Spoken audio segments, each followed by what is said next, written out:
Jesus songs Telugu 03 family, నేను మళ్ళీ వచ్చేసా. So today again we are playing Bible app for kids. So previous chapters ఇంకా ఎవరైనా చూడనట్లయితే వాటి యొక్క లింక్స్ అనేవి నేను కింద డిస్క్రిప్షన్లో మీకు అవైలబుల్లో ఉంచుతాను. అక్కడ నుంచి మీరు డైరెక్ట్గా చూడొచ్చు. సో మనం ప్రీవియస్ చాప్టర్లో ఒక బాలుడు మరియు ఒక పొద అనే చాప్టర్ని చూసాం. అలానే ఈరోజు మనం ఏదైతే చాప్టర్ నా ప్రజలను పోనిమ్ము అనే చాప్టర్ను చూడబోతున్నాం. ఈ చాప్టర్ మోషే యొక్క జీవితంలో దేవుడు ఇశ్రాయేలీయుల్ని ఏ విధంగా విడిపించి నడిపించాడన్నది తెలియపరుస్తుంది. సో ఇంక మనం వీడియోలోకి వెళ్ళి ఆనాడు ఏం జరిగిందనేది తెలుసుకుందాం. అలానే ఈ వీడియోని మీ ఫ్రెండ్స్ అండ్ ఫ్యామిలీకి షేర్ చేసి వాళ్ళు కూడా తెలుసుకునేటువంటి విధంగా సహాయపడండి. తన ప్రజలను స్వేచ్ఛగా పోనిమ్మని ఇశ్రాయేలీయుల దేవుడు చెప్పుచున్నాడు. లేని ఎడల నీకు చెడు జరుగుతుంది అని మోషే అహరోనులు ఫరోతో చెప్పారు. ఫరో వారి మాట వినలేదు.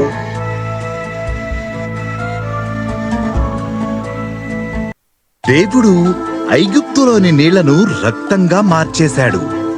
ఎవ్వరూ దానిని తాగలేకపోయారు. తరువాత ఆయన ఐగుప్తీయుల ఇళ్లను కప్పలతో నింపాడు. ఎక్కడ చూసినా కప్పలే. అయినప్పటికీ ఫరో వారి మాట వినలేదు. కనుక దేవుడు ఐగుప్తు ఆకాశము నిండా పేలను నింపాడు. అవి ప్రజలను దుమ్ములాగా కమ్మివేశాయి. అయినప్పటికీ ఫరో వారి మాట వినలేదు. ఐగుప్తులోని నీరు రక్తమవ్వడంతో ఫరో దేవుని ప్రజలను పోనించాడు. సత్యం లేక అసత్యం?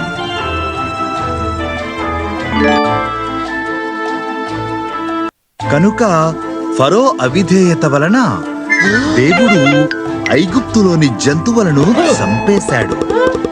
గుర్రాలు, గాడిదలు, ఒంటెలు, గొర్రెలు, ఆవులు మరియు మేకలు అన్నీ చనిపోయాయి. తరువాత ఆయన ఐగుప్తీయులను కురుపులతో బాధ పెట్టాడు. అయినప్పటికీ ఫరో వారి మాట వినలేదు. ఐగుప్తు దేశపు పంటలను నాశనం చేయడానికి దేవుడు వడగండ్లను పంపాడు. మిగిలినది తినేందుకు మిడతలను పంపాడు. అయినప్పటికీ ఫరో వారి మాట వినలేదు.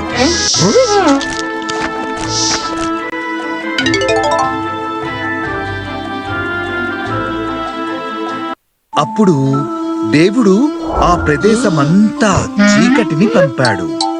అయినప్పటికీ ఫరో వారి మాట వినలేదు. అప్పుడు ఐగుప్తులోని ప్రతి మొదటి సంతానాన్ని, జంతువుల మొదటి సంతానాన్ని నేను చంపేస్తాను అని దేవుడన్నాడు. మొదటిసారి ఫరో ఇశ్రాయేలీయులను పంపనప్పుడు ఐగుప్తీయులకు ఏమి జరిగినది?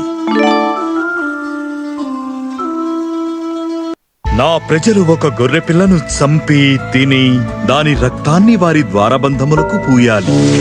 ఆ రక్తాన్ని చూసి నేను వారి ఇళ్లను దాటి వెళతాను. అప్పుడు ఆ ఇంటిలోని పిల్లలు మరణించరు. దీనిని మీరు పస్కాగా పిలిచి ఎప్పటికీ గుర్తుంచుకోవాలి. ఇశ్రాయేలీయులు దేవునికి లోబడ్డారు. కాని ఐగుప్తీయులలో ఫరో కుమారునితో సహా మొదటి సంతానం అందరూ మరణించారు. చివరికి ఫరో వారి మాట విన్నాడు. ఇశ్రాయేలీయులను పంపివేశాడు. దేవుని ప్రజలను ఫరో వెళ్ళనివ్వనందున ఐగుప్తుకు చెడు జరిగింది. సత్యం లేక అసత్యం? మనం చాప్టర్ని చూసాం, తెలుసుకున్నాం. ఇప్పుడు మనం ఇంకా కార్యాచరణ కూడా ఆడదాం. ఈ కార్యాచరణ మనం ప్రీవియస్ వీడియోస్లో ఆడాం. ఇప్పుడు కూడా ఆడేసి త్వరగా ముగించేద్దాం.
ఈరోజు చాప్టర్ ఏదైతే నా ప్రజలను పోనిమ్ము, ఈ చాప్టర్ను మనం ఈరోజు చూసి తెలుసుకున్నాం ఫ్రెండ్స్. ఏదైతే మోషేని దేవుడు తన పనికై ఉపయోగించుకొని ఇశ్రాయేలీయులను ఏ విధంగా విడిపించాడనేది మనం ఈ వీడియోలో చూసి ఉన్నాం. ఎన్ని తెగుళ్ళు పెట్టినా సరే ఫరో ఇశ్రాయేలీయుల్ని పోనివ్వలేదు, కానీ తన మొదటి సంతానం మరణించాక మాత్రం ఇశ్రాయేలీయుల్ని వెళ్ళనిచ్చాడు. సో మనం ఈ వీడియోలో మనం అదంతా చూసాం, తెలుసుకున్నాం. సో మన ఛానల్ని ఇంకా ఎవరైనా సబ్స్క్రైబ్ చేసుకున్నట్లయితే వెంటనే వెళ్ళి సబ్స్క్రైబ్ చేసుకోండి, అలానే బెల్ ఐకాన్ ఆల్లో పెట్టుకోండి. ఈ వీడియోని మీ ఫ్రెండ్స్ అండ్ ఫ్యామిలీకి షేర్ చేసి వాళ్ళు కూడా ఇది తెలుసుకోవడానికి మీరు సహాయపడండి. అలానే మీ యొక్క రెస్పాన్స్ని మాకు కామెంట్ సెక్షన్లో తెలియపరిచి మేము ఇంకా మరిన్ని ఉత్తేజకరమైన వీడియోలు చేయడానికి మాకు సహాయపడండి. మళ్ళీ మనం నెక్స్ట్ వీడియోలో కలుద్దాం.